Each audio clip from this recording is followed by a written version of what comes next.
தமிழ்நாடு சட்டப்பேரவைத் தேர்தல் இறுதிக்கட்டத்தை எட்டியுள்ள நிலையில் இன்று மாலை 6 மணியுடன் பரப்புரை ஓய்கிறது. தமிழ்நாட்டில் உள்ள 234 சட்டப்பேரவை தொகுதிகளுக்கான தேர்தல் நாளை மறுநாள் ஒரே கட்டமாக நடைபெறவுள்ளது. காலை 7 மணி முதல் மாலை 6 மணி வரை நடைபெறும் தேர்தலில் 5,73,43,291 பேர் வாக்களிக்க தகுதி பெற்றுள்ளனர். தேர்தல் இறுதிக்கட்டத்தை எட்டியுள்ளதால் அரசியல் தலைவர்களும் வேட்பாளர்களும் வீடு வீடாக சென்று தீவிர வாக்குவேட்டையில் இறங்கியுள்ளனர். இன்று மாலை 6 மணியுடன் பரப்புரை ஓயும் நிலையில் முதலமைச்சர் ஸ்டாலின் கொளத்தூரிலும், எதிர்க்கட்சித் தலைவர் எடப்பாடி பழனிசாமி சேலத்திலும் இறுதிக்கட்ட பரப்புரை செய்ய திட்டமிட்டுள்ளனர். அதேபோல நாம் தமிழர் கட்சியின் தலைமை ஒருங்கிணைப்பாளர் சீமான் காரைக்குடியிலும், தவிக தலைவர் விஜய் சென்னையிலும் வாக்கு சேகரிக்க உள்ளனர். காங்கிரஸ் தேசிய தலைவர் கார்கே திருவான்மியூரில் பரப்புரை மேற்கொள்ள உள்ளார். தேர்தலையொட்டி தமிழ்நாடு முழுவதும் இன்று மாலை 6 மணி முதல் 3 நாட்களுக்கு டாஸ்மாக் கடைகள் மூடப்படும் சூழலில் வாணியம்பாடியில் நேற்று மதுக்கடைகளில் கூட்டம் அலைமோதியது. இன்று மாலை 6 மணிக்கு மேல் தேர்தல் பொதுக்கூட்டங்கள், ஊர்வலங்கள் நடத்தவோ அதில் பங்கேற்கவோ கூடாது என தேர்தல் ஆணையம் கட்டுப்பாடு விதித்துள்ளது. அதேபோல திரைப்படம், தொலைக்காட்சி, வானொலி மற்றும் வாட்ஸ்அப், முகநூல் உள்ளிட்ட சமூக வலைதளங்களில் தேர்தல் தொடர்பான செய்திகளை பதிவிடக்கூடாது எனவும், குறுஞ்செய்தி, இணையம் உட்பட அனைத்து மின்னணு ஊடகங்களிலும் தேர்தல் தொடர்பான பதிவுகள் கூடாது என்றும் தெரிவித்துள்ளது. இசை நிகழ்ச்சி, திரையரங்க செயல்பாடு, பொழுதுபோக்கு நிகழ்ச்சிகளில் எந்தவிதத்திலும் பரப்புரை செய்யக்கூடாது எனவும் அறிவுறுத்தப்பட்டுள்ளது. பரப்புரைக்கான கட்டுப்பாட்டை மீறினால் 2 ஆண்டுகள் சிறை அல்லது அபராதம் அல்லது இரண்டும் விதிக்கப்படும் என தேர்தல் ஆணையம் எச்சரித்துள்ளது. இன்று மாலை 6 மணிக்கு மேல் வாக்காளர்கள் அல்லாதோர் சம்பந்தப்பட்ட தொகுதிகளிலிருந்து வெளியேற வேண்டும் எனவும், வேட்பாளர்களுக்கு வழங்கப்பட்ட நட்சத்திர பேச்சாளர்கள் உள்ளிட்ட வாகன அனுமதி ரத்து செய்யப்படும் என்றும் தேர்தல் ஆணையம் தெரிவித்துள்ளது. அதேபோல வாக்குப்பதிவு அன்று வாக்காளர்களை வாக்குச்சாவடிக்கு அழைத்துச் செல்ல வாடகைக்கு வாகனங்களை பயன்படுத்துவது குற்றம் என தெரிவித்துள்ள தேர்தல் ஆணையம், வாக்குச்சாவடியிலிருந்து 100 மீட்டர் தூரத்தில் இருவருடன் வேட்பாளர் அல்லது கட்சித் தேர்தல் அலுவலகம் அமைக்கலாம் என கூறியுள்ளது. தவிக தலைவர் விஜய், சங்கீதா தம்பதி விவாகரத்து வழக்கில் இருவரும் ஆஜராகாத நிலையில் அடுத்த கட்ட விசாரணையை ஜூன் 15ஆம் தேதிக்கு செங்கல்பட்டு குடும்ப நல நீதிமன்றம் ஒத்திவைத்தது. கடந்த 27 ஆண்டுகளாக இணைந்து வாழ்ந்த விஜய், சங்கீதா தம்பதிக்கு இடையே கருத்து வேறுபாடு ஏற்பட்டதைத் தொடர்ந்து கடந்த பிப்ரவரி 24இல் மனைவி தரப்பில் செங்கல்பட்டு மாவட்ட முதன்மை அமர்வு நீதிமன்றத்தில் விவாகரத்து கோரி மனு தாக்கல் செய்யப்பட்டது. பின்னர் இந்த வழக்கு செங்கல்பட்டு குடும்ப நல நீதிமன்றத்திற்கு மாற்றப்பட்டது. சங்கீதா தரப்பில் தாக்கல் செய்யப்பட்ட 12 பக்க மனுவில் ஜீவனாம்சம் மற்றும் நீலாங்கரையில் உள்ள இல்லத்தில் வசிப்பதற்கான உரிமை உள்ளிட்ட பல்வேறு கோரிக்கைகள் முன்வைக்கப்பட்டுள்ளன. முந்தைய விசாரணையின் போது இரு தரப்பினருக்கும் நீதிமன்றம் சார்பில் சம்மன் அனுப்பியதுடன் ஏப்ரல் 20ஆம் தேதிக்கு விசாரணை ஒத்திவைக்கப்பட்டது. இந்நிலையில் இருவரும் ஆஜராகாத நிலையில் இரு தரப்பிலும் மனுக்கள் தாக்கல் செய்யப்பட்டன. அதில் விஜய், சங்கீதா ஆகிய இருவரும் பொதுவெளியில் பிரபலமானவர்கள் என்பதால் அவர்கள் நேரில் ஆஜராவதில் உள்ள பாதுகாப்பு மற்றும் இதர சிக்கல்களை கருத்தில் கொண்டு வீடியோ கான்பரன்சிங் மூலம் ஆஜராக அனுமதிக்க வேண்டும் என்று கோரிக்கை விடுக்கப்பட்டுள்ளது. இதனைத் தொடர்ந்து வழக்கின் விசாரணையை ஜூன் 15ஆம் தேதிக்கு நீதிபதி ஒத்திவைத்தார். தவிக தலைவர் விஜய் 100 கோடி ரூபாய் சொத்து மதிப்பை குறைத்து காட்டியது முறைகேடானது என சென்னை உயர்நீதிமன்றம் தெரிவித்துள்ளது. சட்டமன்ற தேர்தலில் தவிக தலைவர் விஜய் பெரம்பூர் மற்றும் திருச்சி கிழக்கு தொகுதிகளில் போட்டியிடுகிறார். இந்த நிலையில் சென்னை உயர்நீதிமன்றத்தில் பெரம்பூரைச் சேர்ந்த விக்னேஷ் என்பவர் தாக்கல் செய்த வழக்கில் பெரம்பூர் தொகுதியில் தாக்கல் செய்த வேட்புமனுவில் தனது சொத்து மதிப்பு 115 கோடியே 13,63,000 ரூபாய் என குறிப்பிட்டிருந்த விஜய், திருச்சி கிழக்கு தொகுதிக்கான வேட்புமனுவில் 220 கோடியே 15,62,000 ரூபாய் என தெரிவித்துள்ளதாக கூறியுள்ளார். பெரம்பூர் தொகுதியில் விஜய் தாக்கல் செய்த மனுவில் தனது சொத்து மதிப்பை குறைவாக காட்டியது என்பது உண்மை தகவலை மறைத்ததற்கு சமம் என்பதால் அவரது சொத்து விவரங்கள் உண்மையானவையா என விசாரிக்க வருமான வரித்துறைக்கும் தேர்தல் ஆணையத்திற்கும் உத்தரவிட வேண்டும் என கோரியிருந்தார். இந்த மனு தலைமை நீதிபதி SJ தர்மாதிகாரி மற்றும் நீதிபதி G அருள்முருகன் அடங்கிய அமர்வில் விசாரணைக்கு வந்தது. அப்பொழுது 2 தொகுதிகளில் வேட்புமனு தாக்கல் செய்த விஜய் ஒரு தொகுதியில் 100 கோடி ரூபாய் வரை குறைத்து காட்டியது முறைகேடானது என நீதிபதிகள் தெரிவித்தனர். இதுகுறித்து வருமான வரித்துறை பதிலளிக்க உத்தரவிட்ட நீதிபதிகள் விசாரணையை அடுத்த வாரத்திற்கு தள்ளி வைத்தனர். விருதுநகர் பட்டாசாலை வெடிவிபத்தில் உயிரிழந்தவர்களின் குடும்பத்தினருக்கு தலா 8.5 லட்சம் ரூபாய் நிவாரணம் வழங்கப்பட்டதை அடுத்து உடல்கள் உறவினர்களிடம் ஒப்படைக்கப்பட்டன. விருதுநகர் அருகே கட்டனார்பட்டி பகுதியில் இயங்கிய வனஜா பட்டாசாலையில் நேர்ந்த வெடிவிபத்தில் 25 பேர் பரிதாபமாக உயிரிழந்தனர். 25 உடல்களும் அடையாளம் காணப்பட்டு விருதுநகர் அரசு மருத்துவக் கல்லூரி மருத்துவமனையில் பிரேத பரிசோதனை செய்யப்பட்டது. இதையடுத்து உயிரிழந்தவர்களின் உடல்களை உறவினர்களிடம் ஒப்படைக்க ஆட்சியர் முன்னிலையில் பேச்சுவார்த்தை நடைபெற்றது. ஆனால் உயிரிழந்தவர்களின் குடும்பத்திற்கு தலா 25 லட்சம் ரூபாய் வழங்க கோரி உறவினர்கள் சாலை மறியல் போராட்டத்தில் ஈடுபட்டதால் பரபரப்பான சூழல் உருவானது.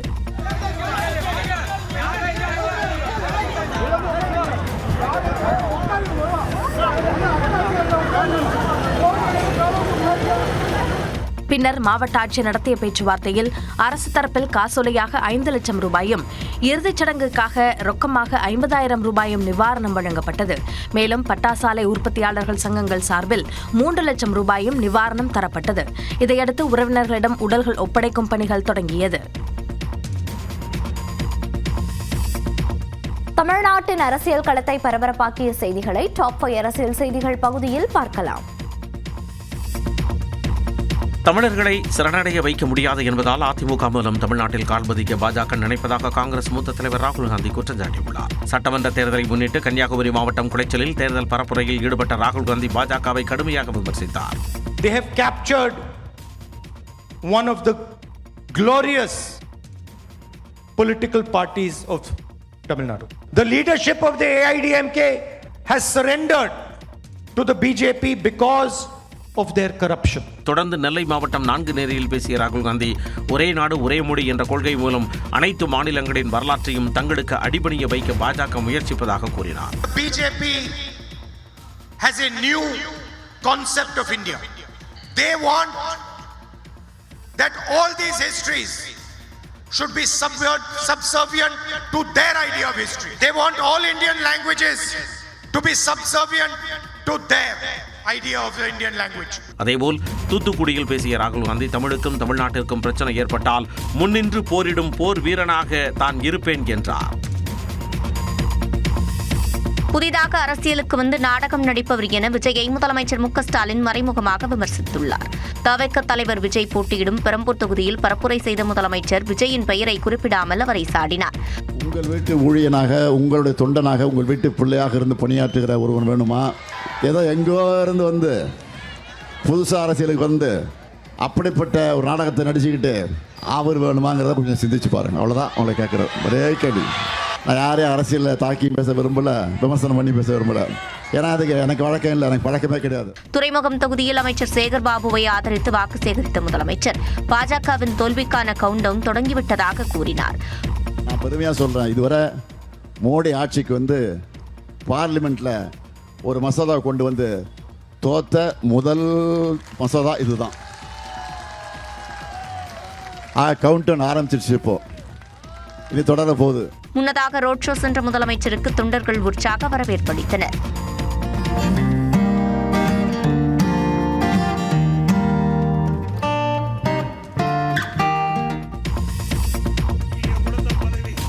உங்கள் வீட்டில் ஒருவனாக இருக்கின்றேன். மீண்டும் நான் மனித பிறவியாக பிறந்தால் உங்கள் குடும்பத்தில் ஒருவனாக பிறக்க வேண்டும். தனது சொந்த தொகுதியான எடப்பாடியில் பரப்புரை மேற்கொண்ட அதிமுக பொதுச் செயலாளர் உணர்ச்சி வயப்பட்டு நாதழுதழுக்க பேசிய காட்சியே இது. தொகுதி மக்கள் மத்தியில் பேசிய எடப்பாடி பழனிசாமி எடப்பாடி என்றால் நாடு முழுவதும் பிரபலம் என்றார். தமிழ்நாடு மட்டுமல்ல, இந்திய அளவில் எடப்பாடி என்று சொன்னால் பெயர் சொல்லுகின்ற அளவிற்கு இந்த எடப்பாடி நகரம் உயர்ந்து விட்டது. எந்த மூல முடக்கில் போய் தமிழ்நாட்டில் கேட்டாலும் எடப்பாடி என்று சொன்னால் அதற்கு தனி மரியாதை உண்டு. முன்னதாக அன்புமணியுடன் இணைந்து பரப்புரை மேற்கொண்ட அவர் தமிழ்நாட்டில் ஜாதிவாரி கணக்கெடுப்பு நடத்தப்படும் என உறுதியளித்தார். இந்தியா முழுவதும் ஜாதிவாரி கணக்கெடுப்பு எடுக்கப்படும் என்ற அறிவிப்பை வெளியிட்டுவிட்டது. அதன்படி தமிழகத்தில் அதிமுக ஆட்சி அமைந்தவுடன் ஜாதிவாரி கணக்கெடுப்பு எடுக்கப்படும். அதிமுக பாமக கூட்டணியை யாராலும் வீழ்த்த முடியாது எனவும் எடப்பாடி பழனிசாமி கூறினார். திருப்பதியிலிருந்து ஓசூருக்கு பேருந்துகள் இயக்கப்படும் என ஆந்திர முதலமைச்சர் சந்திரபாபு நாயுடு அறிவித்துள்ளார். கிருஷ்ணகிரி மாவட்டம் தேன்கனிக்கோட்டையில் என்டிஏ கூட்டணி வேட்பாளர்களை ஆதரித்து ஆந்திர முதலமைச்சர் சந்திரபாபு நாயுடு பரப்புரை செய்தார். அப்போது பேசிய அவர் திமுக அரசை சாடினார். ఒకప్పుడు తమిళనాడు చూస్తే అన్నిట్లో ముందుంది, ఇప్పుడు తమిళనాడు చూస్తే అన్నిట్లో వెనకానుంది. ఇప్పుడు బెంగళూరుకి, హైదరాబాద్కి, చెన్నై పోటీ పడే పరిస్థితిలో ఉందా తమ్ముళ్ళు అని మిమ్మల్ని అడుగుతున్నా. தொடர்ந்து பேசிய அவர் பாஜக தலைவர்களின் கோரிக்கையை ஏற்று திருப்பதியிலிருந்து ஓசூருக்கு பேருந்துகள் இயக்கப்படும் என்று அறிவித்தார். இதையடுத்து சென்னை அண்ணா நகர் தொகுதியில் அதிமுக வேட்பாளர் கோகுலேந்திராவை ஆதரித்து ரோட் ஷோ சென்ற சந்திரபாபு நாயுடு தமிழில் பேசி கவனம் ஈர்த்தார்.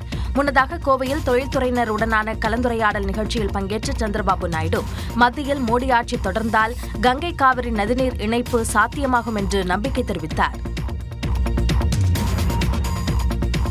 அதிமுகவை மூன்றாக உடைத்து பாஜக விழுங்கிவிடும் என ஆம் ஆத்மி ஒருங்கிணைப்பாளர் அரவிந்த் கெஜ்ரிவால் எச்சரித்துள்ளார். முதலமைச்சர் ஸ்டாலினும் டெல்லி முன்னாள் முதலமைச்சர் கெஜ்ரிவாலும் சென்னை புளியந்தோப்பு பகுதியில் ஒன்றாக பரப்புரை மேற்கொண்டனர். உச்சநீதிமன்றம் வரை சென்று போராடி தன் மீது போடப்பட்ட வழக்கு அத்தனையும் பொய், அவதூறான வழக்கு என்று நிரூபித்து விடுதலையாகி வெளியிலே வந்திருக்கக்கூடியவர் நம்முடைய கெஜ்ரிவால் அவர்கள். தொடர்ந்து பேசிய கெஜ்ரிவால் அதிமுகவை பாஜக கைப்பற்றிவிட்டதாக கூறினார். BJP has captured ADMK. ADMK is completely in the grip of BJP. See what has been done in Bihar. The Chief Minister of Bihar, Nitish Kumar, he was Chief Minister till yesterday. Today he has been reduced to merely a Rajya Sabha member. Why? This will be done with ADMK also. ADMK will be broken into 3 parts. மு.க. ஸ்டாலின் ஒட்டுமொத்த நாட்டிற்காக போராடும் தலைவர் எனவும் ego இல்லாமல் மக்களுக்காக உழைப்பவர் எனவும் கெஜ்ரிவால் புகழாரம் சூட்டினார். இதற்கிடையில் திமுக கூட்டணிக்கு AIMIM தலைவர் அசாதுதீன் ஓவைசி ஆதரவு தெரிவித்துள்ளார். AIMIM தொண்டர்கள் தங்களது மதிப்புமிக்க வாக்குகளை திமுக கூட்டணிக்கு செலுத்துமாறு கேட்டுக் கொண்டார். நாம் தமிழர் கட்சியின் வெற்றியை எதிரிகளால் தள்ளிப்போட முடியும், ஆனால் தடுக்க முடியாது என சீமான் தெரிவித்துள்ளார். தான் போட்டியிடும் காரைக்குடியில் பரப்புரை செய்த நாம் தமிழர் கட்சியின் தலைமை ஒருங்கிணைப்பாளர் சீமான் நம்பிக்கை இல்லாததால் தான் கட்சிகள் வாக்குக்கு பணம் கொடுப்பதாக சாடினார். வறுமையும் தோல்வியும் கற்றுக் கொடுக்காததை எந்த பல்கலைக்கழகம் கற்றுத்தராது. நீ நம்பு, நம் வெற்றியை நம் எதிரிகள் துரோகிகளால் தள்ளி போட முடியும், ஒருபோதும் தடுத்து விட முடியாது என்பதை நீ கவனத்தில் வச்சுக்க. முன்னதாக தேர்தலை முன்னிட்டு காணொலி வெளியிட்ட சீமான் இங்கு ஊழலுக்கும் உண்மைக்கும் இடையேதான் போட்டி என்றார். நமக்கென்று ஆதரவு குரல் எழுப்பவோ, நமக்கென்று ஆதரவு கை நீட்டவோ எவரும் மற்ற நிலையில் தனித்து விடப்பட்ட அடிமை தேசியனத்தின் மக்கள். அதை நீங்க நினைவச்சுக்கணும். பணம் இருக்கிறவனுக்கு இன உணர்வும் மான உணர்வும் இருக்கிறது இல்லை, இன உணர்வும் மான உணர்வு இருக்கிற பணம் இருக்கிறது இல்லை. எல்லா இடையூறுகளையும் தாண்டி வெல்வதற்கு பேர் தான் புரட்சி. சரித்திரத்தில் சத்தியம் தோற்றதாக செய்தி இல்லை என்றும் சீமான் கூறினார். சாலையில்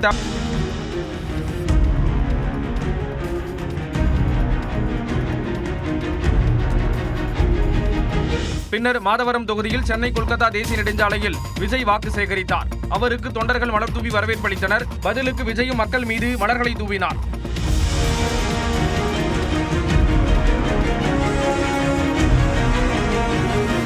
கை குழந்தைகளுடனும் சிறுவர்களுடனும் ஏராளமான பெண்கள் வெயிலில் நீண்ட நேரம் காத்திருந்து விஜயை வரவேற்றனர்.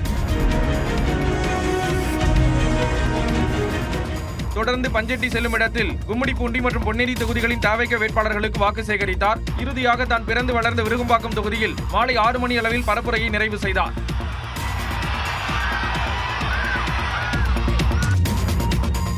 தான் போட்டியிடும் சேப்பாக்கம் திருவல்லிக்கேணி தொகுதியில் துணை முதலமைச்சர் உதயநிதி ஸ்டாலின் வீடு வீடாக சென்று வாக்கு சேகரித்தார். முன்னதாக அம்பத்தூர் தொகுதியிலும் அவர் பரப்புரை மேற்கொண்டார். நம்ம தலைவர் இவ்வளவு எதிர்த்து குரல் கொடுக்கறோம்ல, மோடி எதிர்த்து குரல் கொடுக்கறோம்ல, பிஜேபி எதிர்த்து குரல் கொடுக்கறோம்ல, ஆனா எதிர்கட்சி தலைவர் என்ன பண்றாரு? மோடி என்ன சொன்னாலும் கேட்டுக்கிட்டு ஆமா சாமி போட்டுக்கிட்டு உட்கார்ந்து இருக்கிறாரு. மொரட்டு தொண்டர்கள் கேள்விப்பட்டிருப்போம், ஆனா ஒரு மொரட்டு அடிமையை பார்த்திருக்கீங்களா? யார் அந்த மொரட்டு அடிமை? இப்போ பாருங்க, எல்லாம் நான் சொல்ல, நீதான் சொல்றீங்க எல்லாம். நன்னிலம் தொகுதியில் பரப்புரை செய்த விசிக தலைவர் திருமாவளவன் சிறுபான்மையினர் வாக்குகளை பிரிக்க விஜயை பாஜக களமிறக்கி இருப்பதாக குற்றம் சாட்டினார். இந்த அணியை மீட்பதற்கு அதிமுக பாஜகவால் முடியாது என்பதனால் அவர்கள் செய்திருக்கிற தந்திரமான வேலைதான் நண்பர் விஜயை இறக்கி வைத்திருக்கிறார்கள். இங்க 2 பேருக்கு தான் போட்டி. அதுக்கு என்ன காரணம் தெரியுமா? திமுகவை கடுமையாக எதிர்ப்பதன் மூலம் அவருடைய ரசிகர்கள் இதுவரையும் திமுகவுக்கு எதிராக ஓட்டு போட வைப்பதுதான் அவருடைய நோக்கம். திருச்சி கிழக்கு தொகுதியில் பரப்புரை செய்த மக்கள் நீதி மய்யம் தலைவர் கமல்ஹாசன் 2 தொகுதிகளில் போட்டியிடுவது மக்களுக்கு செய்யும் துரோகம் என விஜயை மறைமுகமாக சாடினார். அரசியல்னு வரும்போது, தேர்தலுக்கு வரும்போது 2 தொகுதியில் நின்னுலாம் அப்படின்னாங்க. அதுவே தோல்வியின் ஆரம்பம்னு நான் சொன்னேன். நான் ஒரு இடம் போதுங்கிற சொல்ற அறிவு எனக்கு அப்ப இருந்தது. அது எப்பவுமே இருக்கணுங்கிறது என்னுடைய அறிவுரை. யார் வந்தாலும் உண்மையான தலைவன் மக்களுக்கு ஆபத்து வரும்போது ஓடிவர வேண்டும் எனவும் கமல்ஹாசன் கூறினார். பிரேமலதா உடலில் விஜயகாந்த் ஆவி புகுந்து விட்டதாக அண்ணாமலை தெரிவித்துள்ளார். ஆவடி தொகுதியில் பரப்புரை செய்த பாஜக மாநில முன்னாள் தலைவர் அண்ணாமலை திமுகவின் குற்றங்களை பிரேமலதா வெளிப்படுத்தியதாக கூறினார். திராவிட முன்னேற்ற கழகத்தில் இருக்கக்கூடிய எல்லா தவறுகளையும் பிரேமலதாக்கா சொன்னாங்க. அன்னைக்கு தான் தெரிஞ்சது விஜயகாந்த் ஐயாவுடைய ஆவி பிரேமலதாக்கா உடம்புல பூந்திருக்கிறது. திருமங்கலத்தில் முன்னாள் அமைச்சர் ஆர் பி உதயகுமாரை ஆதரித்து பரப்புரை செய்த அமமுக பொதுச் செயலாளர் தினகரன் ஜெயலலிதா வளர்த்த பிள்ளைகள் ஒரு குடைக்குள் வந்திருப்பதாக தெரிவித்தார். நாங்கள் இடையிலே பிரிந்து கிடந்த காரணத்தினால் ஊர் ரெண்டு பட்டா கூட்டாளிக்கு கொண்டாட்டம் என்பது போல திமுக இங்கே ஆட்சி பொறுப்புக்கு வந்துவிட்டார்கள். அதை உணர்ந்து அண்ணன் தம்பிகள் தேசிய ஜனநாயக கூட்டணி என்கிற உடையில ஒன்றிணைந்திருக்கிறோம். சேலம் மேற்கு தொகுதியில் வாக்கு சேகரித்த பாமக தலைவர் அன்புமணி திமுக ஆட்சி மகளிர் விரோத ஆட்சி என விமர்சித்தார். ஸ்டாலின் ஆட்சி நரக ஆட்சி, மக்கள் விரோத ஆட்சி, எல்லாவற்றுக்கும் மேல் என் தாய்மார்கள் என் சகோதரிகளுக்கு எதிரான ஒரு ஆட்சி. 12 முதலமைச்சர்கள் தமிழ்நாட்டை ஆண்டார்கள். ஆனால் இதை போன்று ஆட்சி நாம் இதுவரை பார்த்தது கிடையாது. மேட்டூர் தொகுதியில் பரப்புரை செய்த அவர் தனது குடும்பத்தில் திமுக குழப்பம் விளைவித்ததாக சாடினார். தமிழ்நாட்டை வஞ்சிக்க நினைக்கிறவங்களுக்கும் நம்மளோட வளர்ச்சியை தடுக்க நினைக்கிறவங்களுக்கும் நான் என்னைக்குமே டேஞ்சர் தான். தமிழ்நாட்டை மத்திய பாஜக அரசு வஞ்சிப்பதாக குற்றம் சாட்டி முதலமைச்சர் மு.க. ஸ்டாலின் விடுத்த எச்சரிக்கை தான் இது.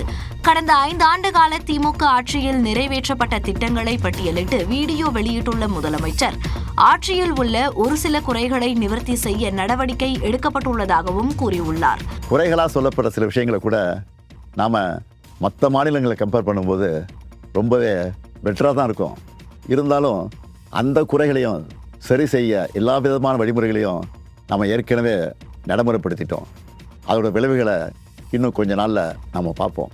தமிழ்நாட்டை தண்டிக்கும் விதமாக கொண்டுவரப்பட்ட தொகுதி மறுவரையறை மசோதாவை எதிர்த்து தான் பற்ற வைத்த நெருப்புதான் அந்த மசோதாவை சாம்பலாக்கி இருப்பதாகவும் ஆவேசமாக குறிப்பிட்டுள்ளார். நாம கொளுத்தின அந்த நெருப்பு தான் இன்னைக்கு கொழுந்து விட்டு எரிஞ்சு அந்த மசோதாவை சாம்பலாக்கி இருக்கு.